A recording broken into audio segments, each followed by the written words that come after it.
കൂത്താട്ടുകുളം നഗരസഭാ കൗൺസിലർ കലാരാജുവിനെ തട്ടിക്കൊണ്ടുപോയ സംഭവത്തിൽ സിപിഐഎം ഏരിയ സെക്രട്ടറി, നഗരസഭാ ചെയർപേഴ്സണും ഉൾപ്പെടെ 50 പ്രതികൾ. കലാരാജുവിനെ വാഹനത്തിൽ നിന്ന് വലിച്ചിറക്കി മർദ്ദിച്ചു എന്നാണ് എഫ്ഐആർ. ആക്രമണം പ്രതീക്ഷിച്ചിരുന്നില്ല എന്നും സിപിഐഎം പ്രവർത്തകർ പൊതുജന മധ്യത്തിൽ അപമാനിച്ചുവെന്നും കലാരാജു 24-നോട് പറഞ്ഞു.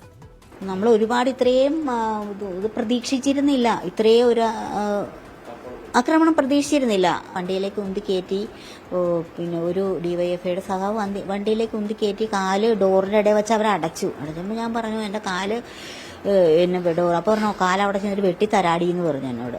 ഒരു ചെറിയ ഒരു പയ്യൻ എന്നോട് പറഞ്ഞു. ആ 2 ആണുങ്ങളാണ് ഇതിനകത്ത് ഉണ്ടായിരുന്നത്. ഇതിൻ്റെ പ്രത്യാഘാതം എന്താണെന്നുള്ളതിനെ കുറിച്ച് എനിക്ക് ആശങ്കയുണ്ട്.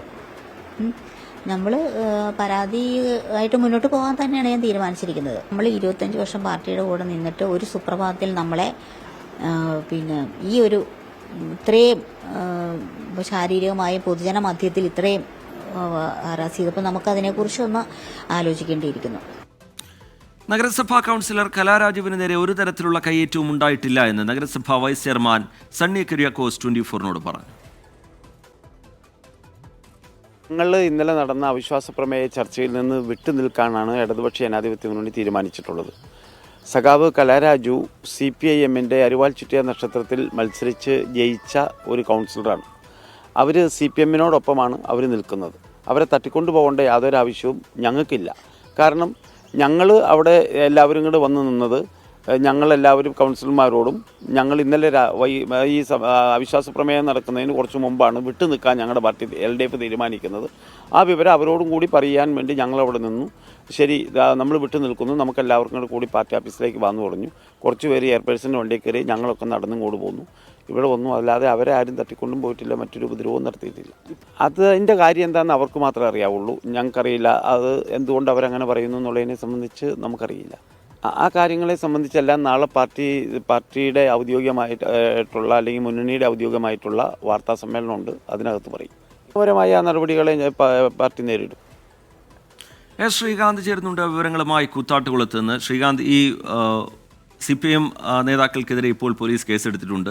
പോലീസിനെതിരെ കൂടി വിമർശനം ഉയർന്നു വന്ന പശ്ചാത്തലമുണ്ട്. ഇതെല്ലാം നടന്നത് പോലീസിൻ്റെ സാന്നിധ്യത്തിലാണ്, പോലീസ് നോക്കി നിൽക്കുകയാണ് എന്നുള്ള വിമർശനം കോൺഗ്രസിനുണ്ട്. DYSPക്കെതിരെ കോടതിയിലേക്ക് പോകാൻ പോകുന്നു. അതിനിടയിലുണ്ടാകുന്ന പോലീസ് നടപടികൾ എന്താണ്? ഈ കൗൺസിലർ UDF-മായി സഹകരിക്കുന്ന കാര്യത്തിൽ ആലോചിച്ച ശേഷം തീരുമാനിക്കാം എന്ന പ്രതികരണമാണ് നടത്തുന്നത്. അതിലൊരു വ്യക്തത അവർ വരുത്തുന്നുണ്ടോ ശ്രീകാന്ത്?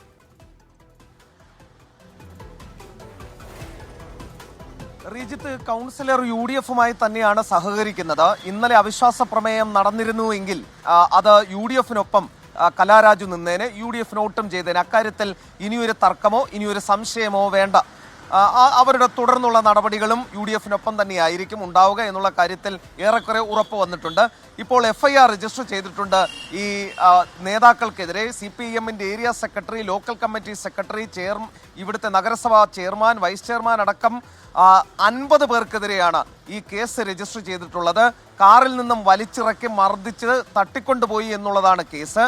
ഇതിനിടെ CPIM പറയുന്നത് തങ്ങളുടെ ഭാഗത്തുനിന്നും തട്ടിക്കൊണ്ടുപോകൽ ഉണ്ടായിട്ടില്ല, അവർ തങ്ങളുടെ പാർട്ടിയിൽപ്പെട്ടയാളാണ്, തങ്ങളുടെ ചിഹ്നത്തിൽ മത്സരിച്ച് ജയിച്ചതാണെന്ന് അവർ പറയുന്നു. കോൺഗ്രസ് ചൂണ്ടിക്കാണിക്കുന്നത് പോലീസ് സുരക്ഷ ഒരുക്കണമെന്ന് ഹൈക്കോടതി ഉത്തരവിട്ടിട്ടും സുരക്ഷ ഒരുക്കിയില്ല എന്നുള്ളത് കോൺഗ്രസും പറയുന്നുണ്ട്.